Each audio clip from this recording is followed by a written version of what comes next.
नमस्कार, आप देख रहे हैं हमारा खास कार्यक्रम प्रदेश का प्रश्न और मैं हूं आपके साथ अनंत भट्ट। और आज हम बात करने वाले हैं उस मामले की जिसकी गूंज पूरे देश में सुनाई दे रही है और वो मामला है कफ सिरप से बच्चों की मौत का। एमपी में कोल्ड्रिफ्ट कफ सिरप के इस्तेमाल से 16 बच्चों की मौत के बाद अब सियासी पारा भी हाई हो गया है। छिंदवाड़ा में वीवीआईपी मूवमेंट बढ़ गया है। सरकार, विपक्ष के नेताओं ने पीड़ित परिवारों से मुलाकात की है। विपक्ष स्वास्थ्य मंत्री का इस्तीफा मांग रहा है। सरकार ने इस मामले में जिम्मेदार अधिकारियों पर एक्शन लिया है और कांग्रेस पर हल्की राजनीति करने का आरोप लगाया है। पहले इस रिपोर्ट के जरिए पूरे माहौल को समझ लेते हैं और उसके बाद खास मेहमानों के साथ इस मुद्दे पर चर्चा की शुरुआत करेंगे। पूरा पैनल हमारे साथ मौजूद रहेगा, लेकिन पहले ये रिपोर्ट देखिए।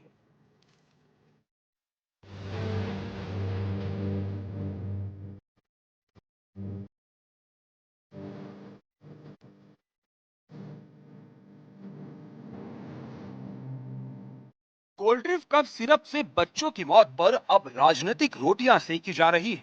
सोमवार को छिंदवाड़ा के परसिया में पीड़ित परिवारों से मिलने के लिए पक्ष और विपक्ष के बड़े नेता पहुंचे। सुबह मध्य प्रदेश कांग्रेस के अध्यक्ष जीतू पटवारी छिंदवाड़ा पहुंचे।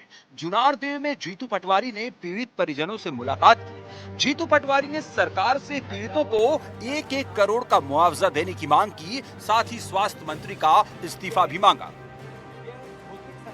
ये सरकार कुंभकर्णी नींद में है और इस सरकार को आदरणीय मुख्यमंत्री जी से मेरा आग्रह है कि आपकी संवेदनशीलता जब दिखेगी जब हर बच्चे के परिवार अभिभावकों का सब कुछ बिक गया, उनको 1-1 करोड़ रुपए देंगे। ये सरकार का दायित्व जब दिखेगा जब ये पीएस स्वास्थ्य मंत्री को, कमिश्नर स्वास्थ्य को बर्खास्त करेंगे, ये ड्रग कंट्रोलर को गिरफ्तार करेंगे, उस पर एफआईआर करेंगे। ड्रग कंट्रोलर का काम था कि इस तरह की अनामानक दवाइयां ना आए, ये ना उसके कारण आई, तो ये कदम उठाए सरकार, तब दिखेगा ये सरकार है। दोपहर में सीएम मोहन यादव ने पीड़ित परिजनों से मुलाकात की, ढांढस बंधाया, उनकी समस्या सुनी और हर संभव मदद का भरोसा दिलाया। सीएम सबसे पहले छिंदवाड़ा के न्यूटन पहुंचे, जहां उन्होंने मृतक अदनान के परिवार से मुलाकात की।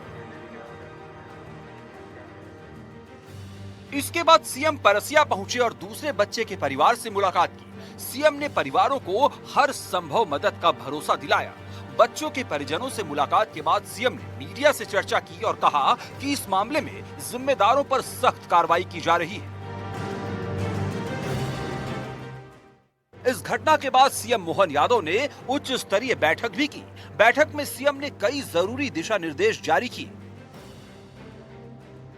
जिसमें कोल्ड्रिफ्ट कफ सिरप के स्टॉक को जब्त करने के निर्देश दिए गए। क्षेत्र में बिकने वाली दूसरी दवाओं के जांच के निर्देश दिए गए हैं। दवाओं पर इस्तेमाल की चेतावनी लिखने के भी निर्देश हैं। 4 साल से कम उम्र के बच्चों को कॉम्बिनेशन दवा देने पर रोक की बात की गई। निर्देश नहीं मानने वाले डॉक्टर्स पर सख्त कार्रवाई होगी। कंपनी पर कार्रवाई के लिए तमिलनाडु सरकार को पत्र भी लिखा गया है। आगे की भी किसी हालत में दवाई फैक्ट्रियों पे प्रॉपर जांच हो और रैंडम हमारे यहाँ के भी अधिकारी जांचें, भले ही किसी कंपनी किसी राज्य से भी आए, लेकिन हमारे अधिकारी भी इसकी चिंता करें, इसलिए हम प्रॉपर निर्देश जारी किए हैं। मैं दुख की इस घड़ी में परिवार के साथ हूँ और ये संवेदनशील मुद्दा है। इस मुद्दे पे हम सब दुख के साथ इस कष्ट से और जो पीड़ित पक्ष है, बच्चे हैं, उनके लिए भी हमने कहा उनको अच्छे से अच्छा बेहतर इलाज हो सके, जो प्रबंधन लगेगा सरकार सब करने को तैयार है। जहरीली कफ सिरप की वजह से 16 बच्चों की मौत के मामले में ताबड़तोड़ कार्रवाई की जा रही है। सरकार के निर्देश पर मेडिकल स्टोर से कोल्ड्रिफ्ट कफ सिरप के स्टॉक को जब्त कर लिया गया है। ड्रग कंट्रोलर और ड्रग इंस्पेक्टर्स पर एक्शन लिया गया है, लेकिन कांग्रेस इस मामले में स्वास्थ्य मंत्री के इस्तीफे की और जिम्मेदार अधिकारियों की गिरफ्तारी की मांग कर रही है। एनडीटीवी के लिए भोपाल से आकाश द्विवेदी, छिंदवाड़ा से निहारिका शर्मा, शाश्वत शर्मा और अकील अहमद की रिपोर्ट।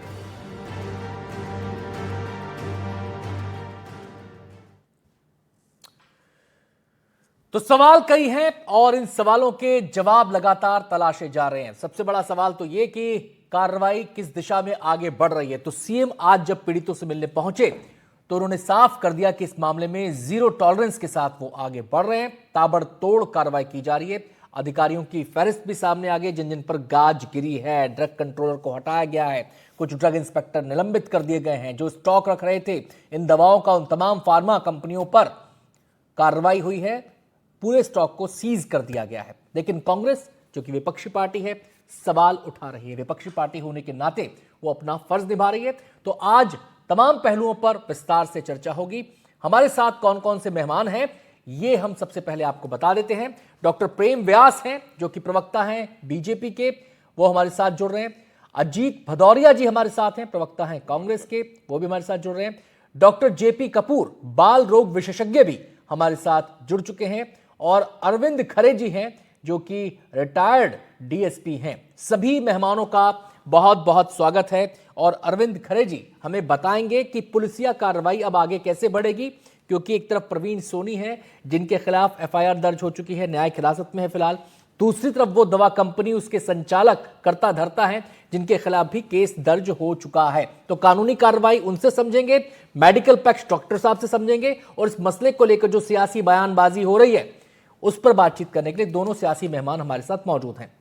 सबसे पहले मैं रुख करना चाहूंगा बीजेपी प्रवक्ता डॉक्टर प्रेम व्यास का। डॉक्टर साहब, सीएम साहब कह रहे हैं कि जीरो टॉलरेंस है, इस मामले में बख्शा किसी को भी नहीं जाएगा। इस समय जो एक्शन लिए जा रहे हैं उनका कुछ सार हमें बताएं, किस दिशा में जांच जा रही है उसके बारे में हमें बताएं। क्या ये जो कार्रवाई हुई है कुछ अधिकारियों पर, ये यहीं तक सीमित रहेगी? कुछ फार्मा पर कार्रवाई हुई है, ये यहीं तक सीमित रहेगी या आने वाले दिनों में और चैप्टर जुड़ेंगे?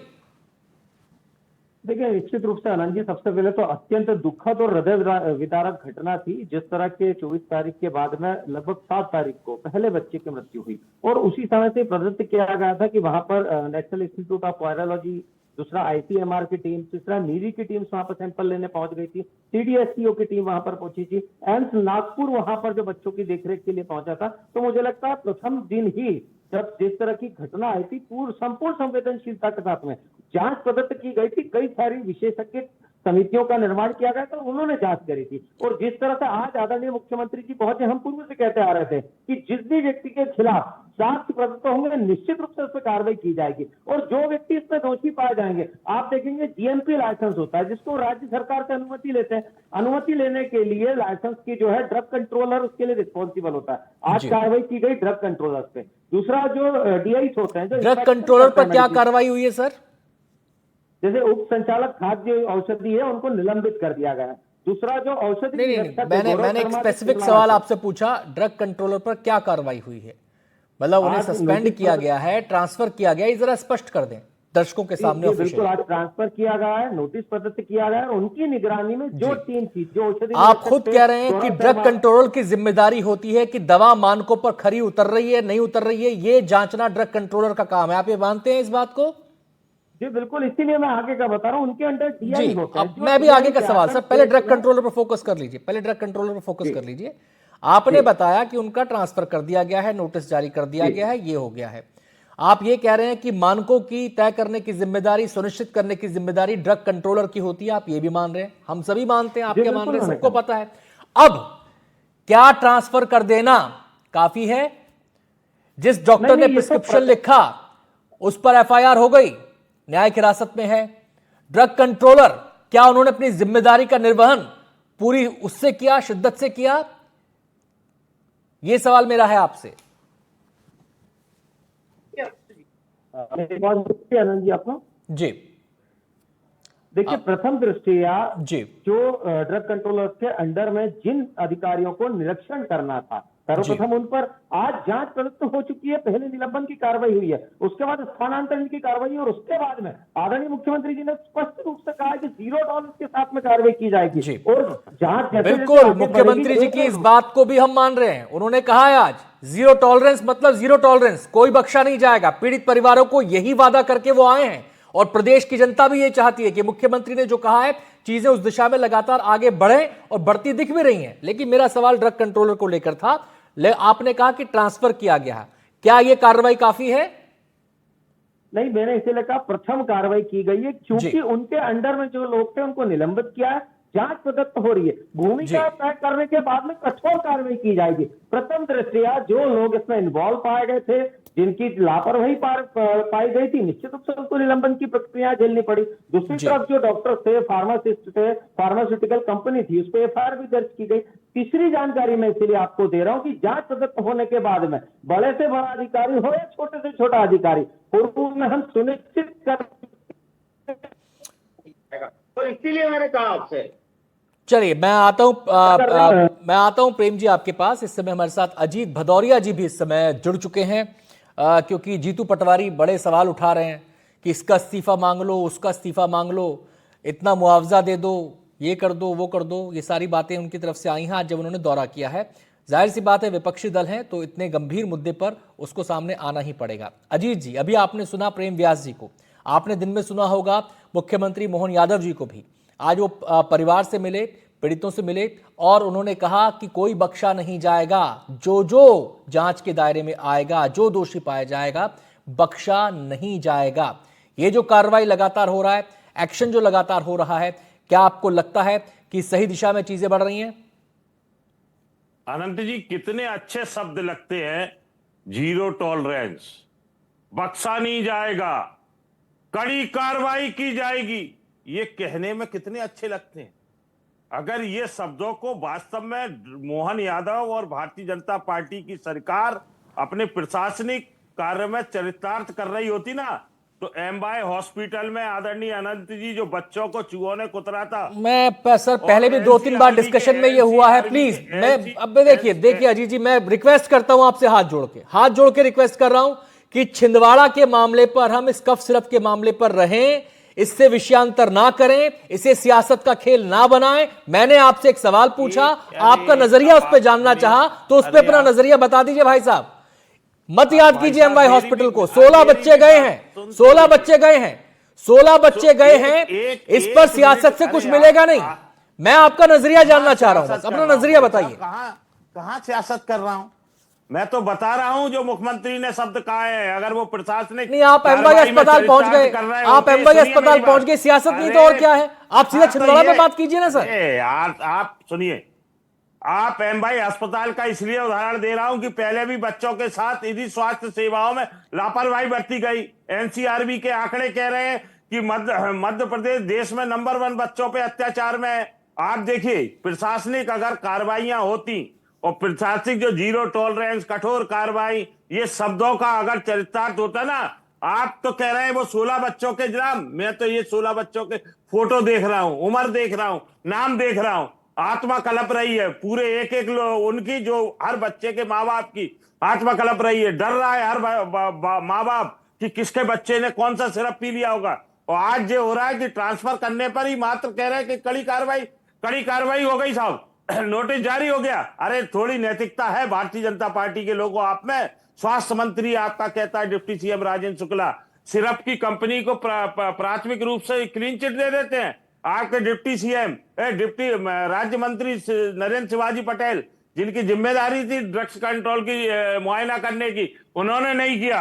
आप देखिए ना, दिनेश मौर्य को अकेले हटा दिया और पीएस स्वास्थ्य संदीप यादव, उनको क्लीन चिट दे दी क्योंकि मुख्यमंत्री के सजाती है। मुख्यमंत्री अजीत जी ने कई सवाल खड़े किए हैं। प्रेम जी, आपकी त्वरित प्रतिक्रिया इस पर आनी चाहिए, त्वरित प्रतिक्रिया आनी चाहिए। इन्होंने स्वास्थ्य मंत्री का भी जिक्र किया, उनके शुरुआती बयानों का भी जिक्र किया, उस पर क्या स्पष्टीकरण है? मेरी एक मांग है आनंद जी आपके माध्यम से, तत्काल इन लोगों पे गैर हत्या का प्रकरण दर्ज होना चाहिए, जिसमें राजेंद्र। चलिए अब जरा प्रेम व्यास जी की प्रतिक्रिया सुन ले सर। आपकी बात सुन ली अजीत सर। अब जरा प्रेम जी की हम बात सुन लें। प्रेम जी, स्वास्थ्य मंत्री का जिक्र किया, उनके बयान का जिक्र किया और तमाम सवाल खड़े किए, इस पर आपकी प्रतिक्रिया? अनंत जी, सर्वप्रथम जब पूरा मामला संज्ञान में आया था तो सिरप्स को लेकर बात हुई थी। उन सिरप्स में डाइथाइल है कि नहीं और कितने कॉम्बिनेशन में, उसके लिए जांच प्रदत्त की गई थी और ये कहा गया था कि जांच आने के पश्चात निश्चित रूप से। नहीं प्रेम जी, ये तो ऑन रिकॉर्ड है, ये तो ऑन रिकॉर्ड है। जो आपके स्वास्थ्य मंत्री थे, 2 बार उन्होंने बोला कि दवाई में कोई दिक्कत नहीं है। फिर उन्होंने तीन सैंपल का जिक्र करते हुए बोला कि 3 सैंपल में दिक्कत नहीं पाई गई, 10-12 सैंपल आगे हैं, उनकी जांच रिपोर्ट आने का इंतजार है। तो भाई पूरी जांच रिपोर्ट का इंतजार कर लेते। ये बोला था उन्होंने, ऑन रिकॉर्ड बोला था उन्होंने। अनंत जी, मैं कह रहा हूँ कम से कम 8 से 10 सैंपल थी और बायोप्सी भी एग्जामिनेशन हुई है कि कहीं कोई वायरस के कारण तो ये प्रॉब्लम नहीं हुई। वहां की निरीक्षण एजेंसी ने वहां के पानी की भी जांच करी। इसीलिए कहा गया था कि संपूर्ण संवेदनशीलता के साथ में थोड़ा इंतजार करें, जांच पता होने के बाद में कार्रवाई की जाएगी। और तुरंत नागपुर आज जैसे की यहाँ रेनल कार्रवाई बायोप्सी की गई। रिपोर्ट आ चुकी थी सर, उसमें डाइथिलीन ग्लाइकोल का जिक्र हो गया था उस बायोप्सी रिपोर्ट के अंदर। ये इस बात को मानेंगे नहीं मानेंगे आप? जो बच्चे नागपुर में गए थे उनकी बायोप्सी रिपोर्ट का जिक्र हर खबर में, हर अखबार में, हर मीडिया पे हुआ उसका जिक्र। अनंत जी, मैंने इसीलिए कहा कि पूरी 10 जांचें जो अलग अलग टीम से लेके गई थी उसमें स्टेट की टीम भी थी, चलिए नेशनल टीम। मैं आता हूं प्रेम जी आपके पास, मैं आता हूं आपके पास। मैं सीधे यहां पर अब डीएसपी साहब का रुख करना चाहूंगा। अरविंद खरे जी हमारे साथ हैं। अरविंद जी, अब इसमें कानूनी एक्शन भी शुरू हो गया है, पुलिस सीन में आ चुकी है। एक तरफ वो डॉक्टर है प्रवीण सोनी जिस पर एफआईआर दर्ज हुई है, वो न्यायिक हिरासत में। एक तरफ वो कंपनी है, दवा कंपनी है जिसने सिरप बनाया था, उसको लेकर भी मामला दर्ज हो चुका है। अब आपसे हम पुलिसिया तरीके से समझना चाहते हैं, कानूनी नजरिए से समझना चाहते हैं कि एक इंडिविजुअल के खिलाफ मामला है, एक संस्था के खिलाफ मामला है, यह मामला कैसे आगे बढ़ेगा, यह जांच कैसे आगे बढ़ेगी, स्टेप बाय स्टेप जरा समझाइए हमें।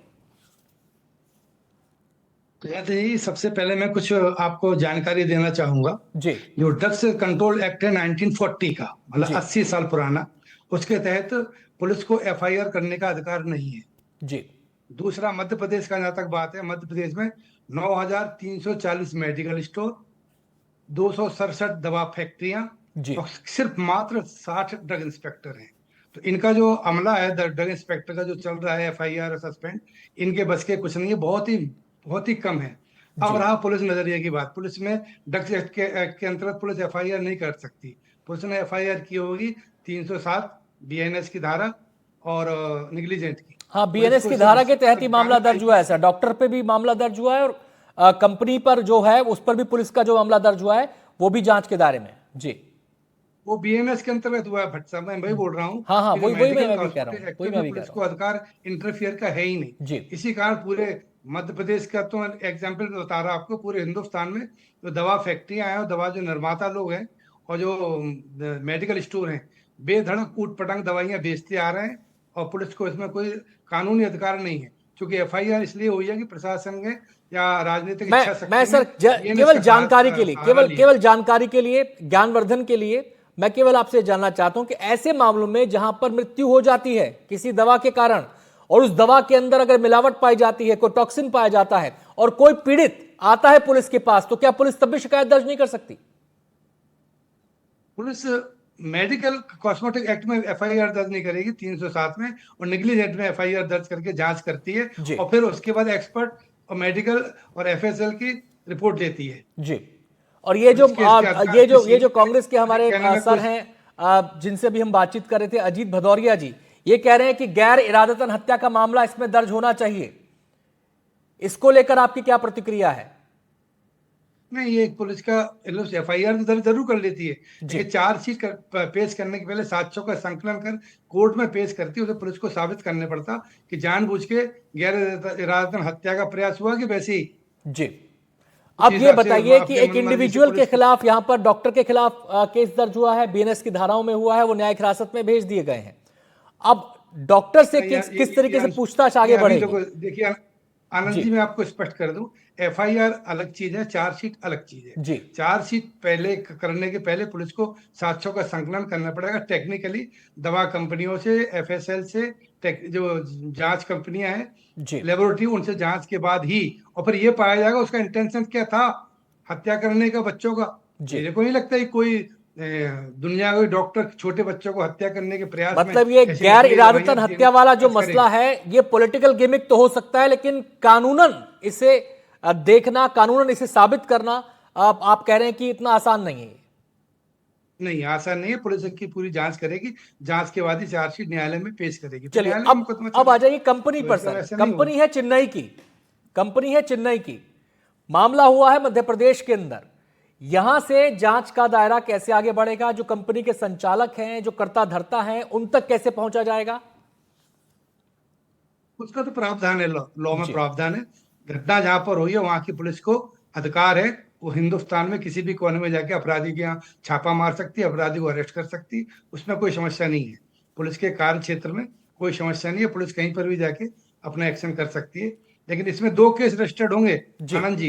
एक पुलिस ने अपने अलग किया होगा, ड्रग जो कानून है उसके तहत ड्रग ऑफिस डिपार्टमेंट ने अलग से एक प्रकरण दर्ज किया होगा। दोनों की शक्तियां अलग अलग हैं।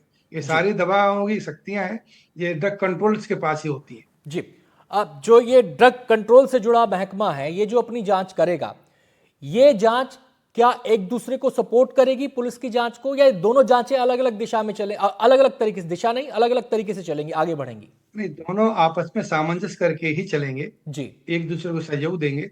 ड्रग कंट्रोलर के पास भी बहुत सी असीमित पावर होती है जी, लेकिन पुलिस की अलग धारा है, पुलिस की शक्ति अलग है, उनकी अलग है। दोनों आपस में तालमेल बना के ही मध्य प्रदेश का जो केस हुए हैं दोनों मिलके ही इसकी आगे जांच करेंगे और जो दोषी होगा उन तक पहुंचेंगे। ये बड़ा लंबा प्रोसीजर है ना जी। फैक्ट्री में जाएंगे, फैक्ट्री में ड्रग कंट्रोलर होता है, हर फैक्ट्री का प्रोडक्शन मैनेजर होता है, क्वालिटी मैनेजर होता है जी। उस फैक्ट्री में किस पे आरोप लगेगा, ये बड़ा टेक्निकल है और बहुत ही बहुत लंबी प्रक्रिया है। मैं सर आपसे एक चीज और यहां पर समझना चाह रहा हूं। एक बैच नंबर का जिक्र आ रहा है, कहा जा रहा है कि इस बैच नंबर की दवाइयां जो हैं वो दूषित पाई गई, वो सप्लाई हुई, बार बार ये जिक्र आ रहा है। लेकिन जो बाकी प्रोडक्ट हैं कंपनी के, उनको भी सीज कर दिया गया है, उन पर भी रोक लगा दी गई है, और वो रोक मध्य प्रदेश में भी लगी है, वो रोक वहां पर चेन्नई में भी लगाई गई है। चेन्नई की सरकार, जो तमिलनाडु की सरकार है, वहां पर उस कंपनी के खिलाफ उन्होंने भी एक्शन लिया है। अब मेरा सवाल आपसे, ये लोगों के जहन में भी सवाल आएगा कि कैसे ये सुनिश्चित किया जाए कि जो दवा का बैच था उसमें जो इतना स्टॉक था वो सुरक्षित कैसे रखा जाए, उसके साथ कोई छेड़छाड़ ना हो, कागजों में कोई छेड़छाड़ ना हो, रिकॉर्ड्स की अदला बदली ना हो, इधर से उधर कुछ चीजें ना कर दी जाएं, ये सुनिश्चित कैसे किया जाए? ये तो बहुत सरल है जी। जहां पर भी सीज किया होगा ड्रग कंट्रोल डिपार्टमेंट और पुलिस ने, तो उनको बाकायदा सील्ड करके अपने आधिपत्य में ले लिया होगा, अपने कब्जे में ले लिया होगा। पुलिस अपने माल खाने में रखती है ऐसी चीजें जब्त करके, और ड्रग कंट्रोलर का अपना भी स्थान होता होगा। इसमें हेर फेर करने की गुंजाइश नहीं है कि जो प्रोडक्ट जब्त हुए हैं वो जब्त ही रहेंगे और बाकायदा विधिवत सक्षम न्यायालय में उन गुड्स को पेश किया जाएगा। मैं सर इसी मामले से जुड़ा एक आर्टिकल पढ़ रहा था, उसमें से कुछ पॉइंट्स मैंने निकाले हैं। इसमें यह कहा गया है कि जो दवा कंपनी का जो एड्रेस है वो उसके बैच से मैच, जो बैच पे एड्रेस लिखा है उससे मैच नहीं कर रहा, और जो उनका अपना जो एक पोर्टल टाइप की चीज है उससे पे जो एड्रेस है वो उससे मैच नहीं कर रहा। तो ये जो मिसमैचिंग है एड्रेस को लेकर, जिसकी बात खबरों में, आर्टिकल्स में आ रही है, ये मिसमैचिंग भी क्या एक इंटेंशन की तरफ इशारा करती है कि यहां पर कोई मैलाफाइड इंटेंशन हो सकती है कंपनी की? 100% मैलाफाइड इंटेंशन होगा। फर्जी दवाइयां बनवा रहा होंगे या सस्ती दवाइयां बनवा रहा होंगे, नकली दवाइयां नहीं बनवा रहा होंगे, तो एड्रेस वगैरह चेंज किया होगा तो पुलिस उसको अपने हिसाब से उसके लगा देगी उस पर। अब मैं अपने बाकी दोनों मेहमानों का यहाँ पर रुख कर लेता हूं। डॉक्टर प्रेम व्यास और अजीत भदौरिया जी हमारे साथ हैं। डॉक्टर प्रेम व्यास, अभी जो हमने खबर दिखाई कि उसमें कुछ गाइडलाइंस जारी हुई हैं, उसमें यह कहा गया है कि कॉम्बिनेशन वाली दवाइयां अब 4 साल से कम बच्चों को, 4 साल से कम उम्र के बच्चों को नहीं दी जाएंगी। मैं आपसे यह जानना चाहता हूं, क्या कोई इस दिशा में, कानूनन दृष्टि से इस दिशा में कदम बढ़ाए जा सकते हैं कि जिसमें तय कर दिया जाए, क्योंकि 2 इसमें उनका सॉल्यूशन का जिक्र आ रहा है, 2 एलिमेंट्स का जिक्र आ रहा है, एक डाइथिलीन ग्लाइकॉल है, एक एथिलीन ग्लाइकोल है। इनके बारे में कहा जाता है कि ये इंडस्ट्रियल ग्रेड एलिमेंट्स हैं और सॉर्बिटॉल की जगह इनका इस्तेमाल कर लिया जाता है क्योंकि सॉर्बिटॉल के मुकाबले सस्ता पड़ता है। क्या कोई ऐसी गाइडलाइंस आप तैयार करने जा रहे हैं, कानूनन इसको अमली जामा पहनाए जा रहे हैं कि जो इस तरीके के एलिमेंट्स हैं उनको दवाओं में पूरी तरह प्रयोग, उनका निषेध कर दिया जाए, ये कंपनी की डिस्क्रिशन पर, यानी कि उसकी मनमर्जी पर, उसके विवेक पर ना छोड़ा जाए, क्योंकि कंपनियां मुनाफे के लिए बाकायदा सस्ता होने के कारण इनका इस्तेमाल कर लेती हैं ऐसे सॉल्वेंट्स का? देखिए आनंद जी, निश्चित रूप से सबसे पहले तो drug control generals of India को पूरे विषय की जानकारी दी गई है, इसीलिए अगर केंद्रीय जांच एजेंसियां भी उसमें अपनी महत्वपूर्ण भूमिका निभाएगी, क्योंकि लगभग 2 राज्य, हिमाचल और तमिलनाडु, जहां पर इस तरह की मेडिसिन प्रिपेयर होती। दूसरा, मैं थोड़ा सा एक जानकारी और आपको दे दूं, जब कोई भी मेडिसिन किसी राज्य में बनती है तो उस राज्य में उसको क्वालिटी कंट्रोल के साथ में सेल्फ सर्टिफाइड कंपनी द्वारा बैच नंबर के साथ में किया जाता है। तो प्रथम दृष्टया ये उनकी जो राज्य की एजेंसियां होती है उनको जांच करना, दूसरी एजेंसी जिस प्रदेश में मेडिसिन जारी, मैं साहब मेरी बात नहीं समझे, मेरी बात नहीं समझे। भाई आप फला कंपनी से, मान लीजिए आप मध्य प्रदेश में किसी कंपनी से दवा मंगा रहे हैं, फॉर एग्जांपल अभी आपने चेन्नई का देखा, तमिलनाडु का देखा, कल को आप किसी और दूसरे राज्य से दवाई मंगाते हैं। आपका अपना स्टैंडर्ड होना चाहिए कि मेरे प्रदेश में इस स्टैंडर्ड की दवाई बिकेगी, ये एलिमेंट्स उसके अंदर, ये इंग्रेडिएंट्स उसके अंदर हैं तो बिकेगी, अगर नहीं है तो नहीं बिकेगी। और ऐसे एलिमेंट्स जो कि हानि पहुंचा सकते हैं, अगर वो उस दवा में शामिल है, इसका पूरा ब्यौरा दिया जाए पहले स्टेट गवर्नमेंट को, उसका पूरा ब्यौरा कंपनी दे, उसकी जिम्मेदारी बने कि अपने स्टॉक के साथ बताए क्या क्या है इसमें। फिर आपका ड्रग कंट्रोलर उसकी जांच करे कि भाई ये तो हमने मेंशन कर रखा है, इसकी तो परमिशन है, इसकी नहीं है, तो ये स्टॉक हम नहीं ले सकते। मैं उस गाइडलाइंस की बात कर रहा हूं, उस नियमावली की बात कर रहा हूं। ये तो मुझे पता है कि जिस जगह दवाई बनेगी वो वहां के जो इलाके के ड्रग अधिकारी होंगे उनके तहत काम होगा, लेकिन आप अपना स्टैंडर्ड तो कर सकते हैं ना मेंटेन। देखिए, निश्चित रूप से इसीलिए आज चर्चा हुई है, जिसमें चिकित्सीय संगठन हो, केमिस्ट एसोसिएशन हो, उसके साथ में बात हुई और जो गाइडलाइंस जारी हुई उसमें बेच की जांच हो, सैंपल टेस्ट प्रॉपर हो, निगरानी मजबूत हो, ट्रैक एंड ट्रेस सिस्टम लागू करें ताकि कहीं पर भी इस तरह की जो अनियमितता पाई जाती है उसको तुरंत पकड़ा जाए। और 2021 से 2025 के बीच में लगभग 60 मैन्युफैक्चरिंग कंपनियां ऐसी थी जिनके लाइसेंस रद्द किए गए जांच करने के पश्चात, और ये विधानसभा में रखा गया है पूरा मामला। जो 60 कंपनियों के लाइसेंस निरस्त किए उनमें लगभग नॉरएड्रेनालिन, हिपेरिन, डोपामिन, एट्रोपिन, ये ड्रग्स मात्रा से ज्यादा। अगस्त 2024 में भी शायद ऐसा कुछ मध्य प्रदेश में हुआ था जहां पर 9 दवाएं या इंजेक्शन स्टैंडर्ड्स पे खड़े नहीं पाए गए थे, उनको वहां पे खत्म कर दिया गया था, मतलब उनकी मनाही कर दी गई थी, रोक लगा दी गई थी। खैर, मैं यहाँ पर अजीत जी का, समय की कमी, हाँ मैं समय की कमी है सर मेरे पास, अजीत जी का मैं यहाँ पर रुख करना चाहूंगा। अजीत जी देखिए, आरोप लगाना वो अपनी जगह है, आप पॉलिटिकल पार्टी हैं, आप मुद्दे पर सवाल उठाएंगी, वो आपका अधिकार है, लेकिन मैं बात करता हूं सजेशन की। एक समस्या, एक गंभीर मामला हमारे सामने आया, ऐसा कौन सा तरीका हो सकता है जो इस व्यवस्था को हम फूल प्रूफ बना सकें? क्या कांग्रेस अपनी तरफ से पहल करेगी ऐसे सुझाव देने के लिए, ऐसे सजेशन देने के लिए? क्या विधानसभा में ऐसे सुझाव रखे जाएंगे? इस विषय पर आप क्या कहना चाहते हैं? देखिए अनंत जी, सबसे पहली बात तो विधानसभा में सरकार सुनना ही नहीं चाहती। बजट सत्र भी 5 से 7 दिन के रखे जाते हैं, तो ये स्थिति, वस्तु स्थिति आई है।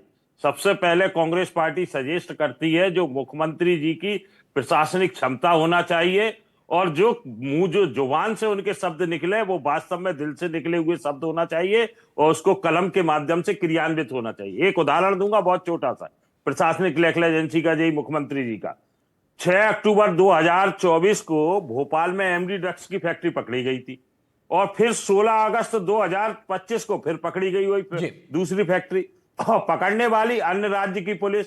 तो अनंत जी, ये मध्य प्रदेश की स्थिति को दर्शाता। अब आप आइए कि कैसे स्वास्थ्य सेवाओं को बेहतर किया जाता है। 1 मिनट का समय दे दीजिए, सुन लीजिए। अजीत जी, केवल 20 सेकंड दूंगा, मेरी मजबूरी है ब्रेक लेने की। 20 सेकंड में अपनी बात खत्म कर लीजिए। मेरी बात सुनिए, आप जिस तरीके से आज हर डॉक्टर, हर अधिकतर मेडिकल रिप्रेजेंटेटिव अपनी एक कंपनी रजिस्टर्ड कराता है, जीएसटी नंबर लेता है, और उत्तराखंड से या आपके दूसरे राज्यों से दवाइयां मंगा के बनवा के 100% में वो मरीजों को देता है, लिखते हैं प्रिस्क्रिप्शन। ये धंधा, गोरख धंधा चल रहा है मध्य प्रदेश में। हर आप वार्ड बॉय से लेके ड्रेसर तक अस्पताल बस अजीत जी, बस 10 सेकंड में प्रेम जी आप अपनी प्रतिक्रिया दे दीजिए, वरना फिर आप ये कहेंगे कि मुझे बोलने का मौका नहीं दिया। 10 सेकंड में ये जो उन्होंने बात कही है, आपने मौका, जी उनको अपनी डिबेट देखिए, सुनिए मेरी बात अनंत जी, अपनी डिबेट। सर समय की कमी है, चलिए समय समाप्त। बहुत बहुत शुक्रिया सभी मेहमानों का। प्रेम जी आपका भी शुक्रिया, अजीत जी आपका भी शुक्रिया, और जो डीएसपी साहब हमारे साथ जुड़े अरविंद खरे जी, आपका भी बहुत बहुत शुक्रिया। तो मसला गंभीर है, और आज जो सीएम ने बात कही है कि बर्दाश्त नहीं किया जाएगा किसी भी किस्म की लापरवाही को, कड़ी कार्रवाई की जाएगी जो भी दोषी हैं। अब ये ऐलान तो हो गया, अब जनता कार्रवाई होते हुए देखना भी चाहती है कि जो दोषी पाए जाएं उन्हें कड़ी सजा मिल जाए। आज कार्यक्रम में इतना ही।